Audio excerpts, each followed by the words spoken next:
Une dizaine des éléments du M23 supplétifs de l'armée rwandaise engagés dans la guerre d'agression dans la partie est de la RDC, présentés à la presse ce 2 mai 2023 à Goma.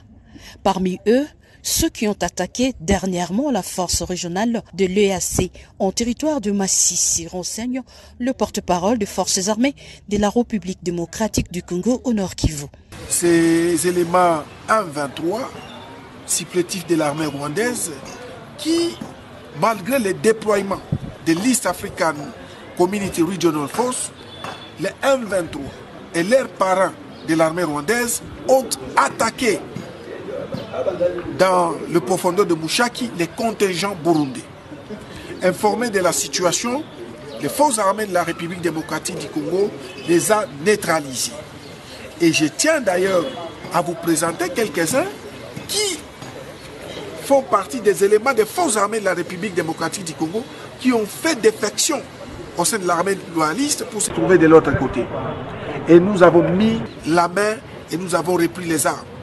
Non seulement cela, mais vous avez aussi ceux qu'on nous présente comme population, bouviers, sur qui nous avons trouvé des armes. Donc ils sont utilisés aussi par l'armée rwandaise et le M23. Là au fond, vous voyez aussi d'autres éléments qui se sont rendus. Le lieutenant-colonel Ndjike Kaiko Guillaume ajoute que le mouvement du 23 mars continue de s'illustrer dans des violations des cessez-le-feu, mais également les violations des droits de l'homme. Les forces armées de la République démocratique du Congo respectent bel et bien les cessez-le-feu voulus par les accords des chefs d'État de l'East African Community. Mais qu'à cela ne tienne, nous n'allons céder aucun centimètre de la République démocratique du Congo. Ces hommes mis à la disposition de l'armée congolaise ont informé de la distribution des armes aux civils dans les zones sous occupation de la coalition RDF M23.